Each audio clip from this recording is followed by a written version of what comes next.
Shalom shalom. தேவனுடைய பரிசுத்தவான்களே, இந்த இனிய காலை பொழுது உங்களுக்கு ஆசீர்வாதமாக அமையட்டும். லோகத்தின் பரனிலிருந்து உங்களது தினசரி தீர்க்க தரிசன நாளிதழிற்கு உங்களை வரவேற்கிறோம். வெள்ளிக்கிழமை 27 சிவான், ஜூன் 12. வாழ்க்கை ஒரு போராட்டமாக இருக்க வேண்டிய அவசியமில்லை. ஆதியாகமம் 2:2. தேவன் தாம் செய்த தம்முடைய கிரியையை 7ஆம் நாளிலே முடித்து, தாம் செய்த தம்முடைய கிரியையெல்லாம் விட்டு 7ஆம் நாளிலே ஓய்ந்திருந்தார். ஆதியாகமம் புஸ்தகத்தில் உள்ள சிருஷ்டிப்பின் நிகழ்வை வாசித்து பாருங்கள். தேவன் தாம் சிருஷ்டித்த யாவும் மிகவும் நன்றாகவும் மகிழ்ச்சி அளிப்பதாகவும் எல்லா வகையிலும் சிறந்ததாகவும் இருப்பதை கண்ட பின்பு அவர் தமது கிரியையை முடித்து 7ஆம் நாளில் ஓய்ந்திருந்தார். அந்த 7ஆம் நாள் மனிதன் முதல் நாளாக இருந்தது. மனிதன் விழித்து எழுந்தபோது எல்லாம் தயாராக இருப்பதை கண்டார். சிருஷ்டிக்கப்பட்டவற்றை அனுபவிப்பதும் அவற்றை பராமரிப்பதும் தன் சிருஷ்டிகரை போற்றுவதும் தவிர மனிதன் செய்வதற்கு வேறு ஒன்றும் மீதம் இருக்கவில்லை. இது தேவனுடைய ஜனங்களுக்கான ஓய்வு நாளில் மற்றும் ஓய்வின் நிழலாட்டமாக இருந்தது.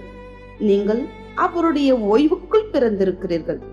எபிரேயர் 4:9-10. எப்போதும் போராட்டமான வாழ்க்கையே வாழும் மனிதர்கள் சிலர் இருக்கிறார்கள். பிசாசுடன் போராடாமல் அவர்களால் ஒரு இலக்கை கூட எளிதில் அடைய முடிவதில்லை. அவர்கள் எப்போதும் தங்கள் வாழ்நாள் முழுவதும் போராடியே முன்னேற வேண்டியிருக்கிறது. பல நாட்களாக உபவாசித்து ஜெபிக்கிறார்கள். எல்லா வகையான பிசாசுகளையும் துரத்துகிறார்கள். இது சிறு வயது முதல் முதிர் வயது வரை அவர்களின் அனுபவமாகவே இருந்து வருகிறது. அவர்கள் ஒரு பல்கலைக்கழகத்தில் சேர்க்கை பெறுவதற்கு முன்பாகவே தீவிரமான ஆவிக்குரிய போர்களை செய்ய வேண்டியிருந்தது. அவர்கள் பட்ட படிப்பை முடிக்கும் போதும் சூழ்நிலைகள் அதே அளவு கடினமாக இருந்தன. அவர்கள் அதே வகையான போர்களை மீண்டும் செய்ய வேண்டியிருந்தது.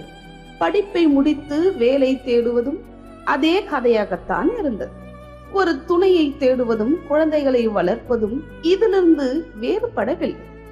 அவர்களின் வாழ்க்கை முடிவில்லாத கஷ்டங்கள் மற்றும் சிரமங்களின் தொடர்ச்சியாகவே இருக்கிறது. இங்கு ஏதோ தவறு நடக்கிறது.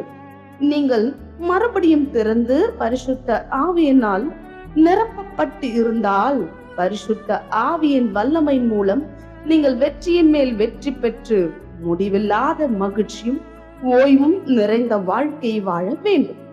ஆனால் கிறிஸ்துவுக்குள் உங்களுக்கு இருக்கும் தெய்வீக சுதந்திரத்தை எவ்வாறு பெற்றுக்கொண்டு அனுபவிப்பது என்பதை நீங்கள் புரிந்து கொள்ளாவிட்டால், நாம் மேலே விவரித்தது போல நீங்கள் ஓய்வில்லாத போர்கள் நிறைந்த வாழ்க்கையை வாழ நேரிடல். அப்படிப்பட்ட வாழ்க்கையை நிராகரியுங்கள். கிறிஸ்துவுக்குள் இருக்கும் மன அழுத்தமில்லாத வாழ்க்கையை தழுவிக்கொள்ளுங்கள். அவர் மத்தேயு 11:28 வருத்தப்பட்டு பாரம் சுமக்கிறவர்களே, நீங்கள் எல்லோரும் என்னிடத்தில் வாருங்கள், நான் உங்களுக்கு இளைப்பாறுதல் தருவேன் என்று கூறியுள்ளார். ரட்சிப்பின் போதே நீங்கள் ஏற்கனவே அவரிடம் வந்துவிட்டீர்கள்.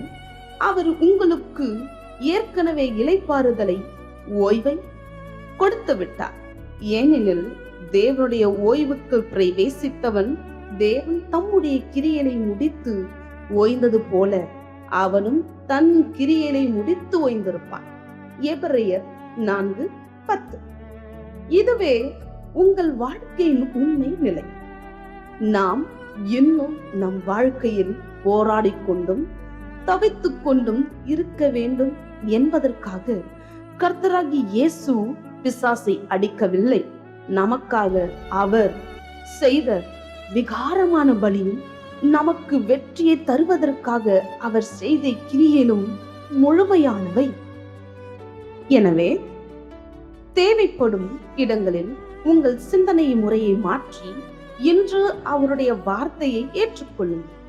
அவர் உங்களுக்கு கொடுத்திருக்கும் மகிழ்ச்சி, சமாதானம் மற்றும் மகிமை நிறைந்த வாழ்க்கையை ஏற்றுக்கொள்ளுங்கள். தீர்க்கதரிசன அறிக்கை.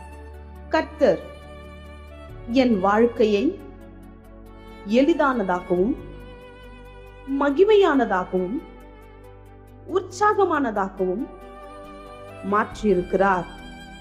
நான் கிறிஸ்துவுக்குள் மனம் அழுத்தமில்லாத வாழ்க்கையை வாழ்கிறேன்.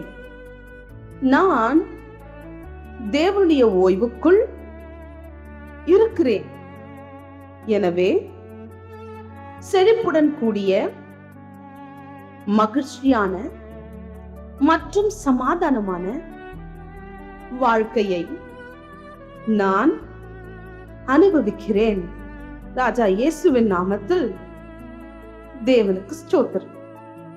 மேற்கொண்ட தியானம் மத்தேயு 11:28-30, எபிரெயர் 4:9-10. 365 நாள் வேத வாசிப்பு திட்டம். இன்றைய உங்கள் வாசிப்பு திட்டம் எபேசியர் 1-3 அதிகாரங்கள். அன்பான பரிசுத்தவான்களே, நீங்கள் பிரகாசமான மகிமையில் ஜொலிப்பதற்காக படைக்கப்பட்டீர்கள். தேவன் யார் என்பதன் அற்புதமான உண்மையை வெளிப்படுத்துவதற்காக உங்கள் வாழ்க்கை படைக்கப்பட்டது. அவருடைய ஒளி உங்கள் வாழ்வில் பிரகாசிக்கட்டும். மேலும் கர்த்தருடன் இணைந்து ஒரு அற்புதமான ஒளியை உருவாக்கும் செயல்முறையை அனுபவித்து மகிழும். இன்று உங்கள் மீது புறப்பட்ட தீர்க்க தரிசன வார்த்தைகள் உங்களை உற்சாகப்படுத்தி பலப்படுத்தட்டும். ராஜாவாகிய இயேசுவின் நாமத்தில் ஆமென். நாளை வரை உற்சாகத்துடன் இரு. Shalom shalom.